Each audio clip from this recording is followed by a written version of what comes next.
So in the chapter of flotation, students, our new topic is pressure in fluids. ठीक है, तो सबसे पहले तो हमें ये पता होना चाहिए कि फ्लूइड क्या है. What is fluid? One which can flow. तो जो फ्लूइड होता है उसे हम सिंपल टर्म से रिलेट करते हैं. फ्लो, जो भी बहता है वो फ्लूइड कहलाता है. ठीक है, तो your gases are also fluid, क्योंकि गैसेस भी बहती हैं. तो liquid and gases which is enclosed in a container, अगर हम कंटेनर में गैस और लिक्विड को रखते हैं तो दे एक्सर्ट द प्रेशर. ओके, तो इसीलिए हमने इस टॉपिक को पढ़ना है कि प्रेशर कैसे कोई भी फ्लूइड एक्सर्ट करता है. इस पर बहुत ज्यादा स्टडी की गई और पास्कल ने हमें जो है इसका लॉ दिया, जो आपको डिटेल, जो मैंने कहा था ना कि पास्कल जो है इनके नाम पर ही प्रेशर का यूनिट है. तो पास्कल्स का जो लॉ है वो बहुत इंपॉर्टेंट है, जिसे डिटेलिंग आप करेंगे इन योर क्लास 11th. पर अभी आपको पता तो होना ही चाहिए कि पास्कल ने कहा क्या है. तो पहली चीज तो हम पढ़ेंगे कि फ्लूइड क्या है. तो फ्लूइड आप एक सिंपल टर्म में कह दीजिए which can flow under the action of external force. जो भी बह सकता है under action of some external force is called your fluid. उसे हम फ्लूइड कहते हैं. ठीक है, तो पास्कल ने कहा कि pressure applied to an enclosed fluid is transmitted undiminished to every portion of the fluid and to the walls of the container और द वेसल. अब एक बार में क्या कह दिया समझ में ही नहीं आया है ना. तो पास्कल ने कहा है कि अगर हम एनक्लोज्ड में कंटेनर में फ्लूइड लेते हैं, सिंपल टर्म्स में पहले आप समझ लीजिए कि क्या है.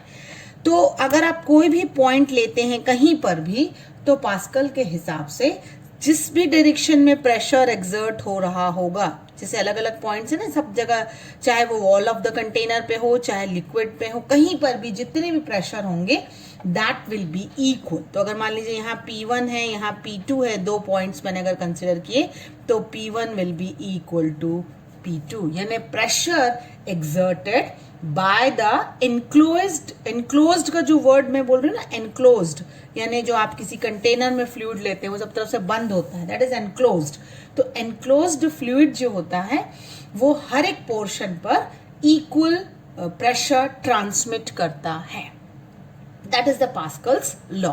अब हम पास्कल्स लॉ का जो प्रूफ है वो आगे देखेंगे, लेकिन फिलहाल हम देखना चाहते हैं कि कितना प्रेशर एक्सर्ट करता है, चाहे वो लिक्विड हो और गैस हो, दैट इज इनसाइड इट. अगर हम एक बीकर लेते हैं सपोज, तो अगला हम टॉपिक दे सकते हैं कि इट इज द प्रेशर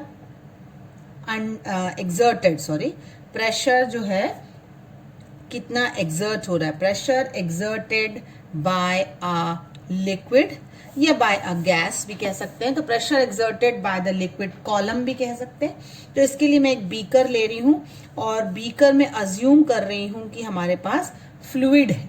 ठीक है, और जो ये लिक्विड है इसकी जो डेंसिटी मैंने ले रखी है वो रो होता है. तो आपको डेंसिटी का फॉर्मूला आई थिंक पता होगा सबको कि जो डेंसिटी होती है वो क्या होती है, that is mass upon volume. इस फॉर्मूले को याद रखना है आपको, it is mass upon volume. ठीक है, और डेंसिटी मैंने कहा इट्स रो. तो मास को अगर मैं लेती हूं m, तो mass upon volume is our density. इस फॉर्मूले को याद रखिएगा. ठीक है, अब मैं कह रही हूं कि अब पानी भरा हुआ है आपका या कोई भी फ्लूइड भरा हुआ है, तो आप इमेजिन करिए कि यहाँ एक पॉइंट है और यहाँ एक पॉइंट है, और इन दोनों पॉइंट को अज्यूम करते हुए, देखिए ये सिर्फ एक अजम्पशन है, इस अजम्पशन में मैंने एक शेप कंसिडर किया है जो सिलेंड्रिकल है. ठीक है, और इस सिलेंडर की जो हाइट है जो पानी के अंदर, उसे मैंने h ले लिया है. करेक्ट. तो आपने कहा कि पानी के अंदर एक h हाइट का सिलेंडर है और उसका एरिया a है. This is just an assumption. Correct. तो जो सिलेंडर है वो फोर्स एक्सर्ट करेगा डेफिनेटली नीचे की तरफ, और वो फोर्स कितनी होगी, mg. ये बात भी हमको नोन है क्योंकि बदलता ही नहीं है ना.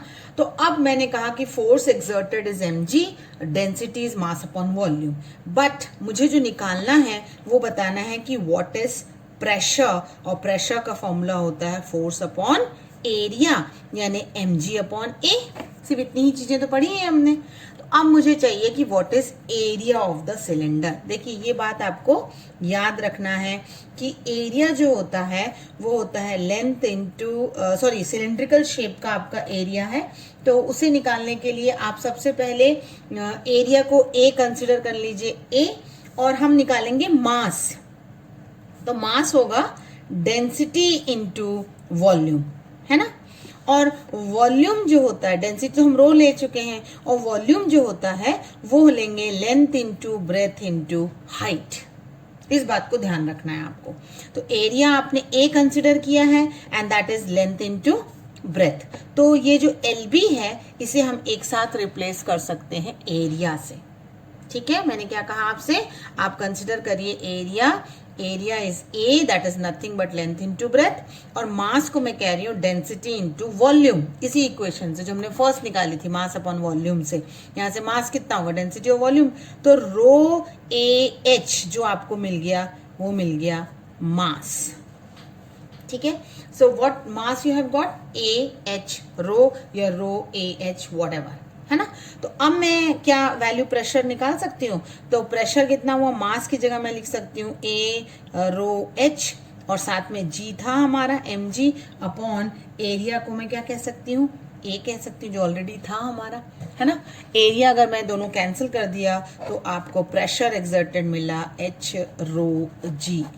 ये बहुत इंपॉर्टेंट फॉर्मूला है प्रेशर का, H rho G, this much pressure is exerted by liquid at a point inside the fluid, है ना, and it is directly proportional to, ये जो प्रेशर है वो किस किस पर प्रोपोर्शनल है, H है, जो आप फ्री सरफेस से हाइट लेते हैं। जैसे ये सिलेंडर मैंने यहाँ अज्यूम किया था ना, तो ये free surface of the liquid है ऊपर वाला, है ना। तो फ्री सरफेस से जो आप हाइट लेते हैं, free surface of the cylinder से जो आप हाइट अज्यूम कर रहे हैं दैट इज H, है ना।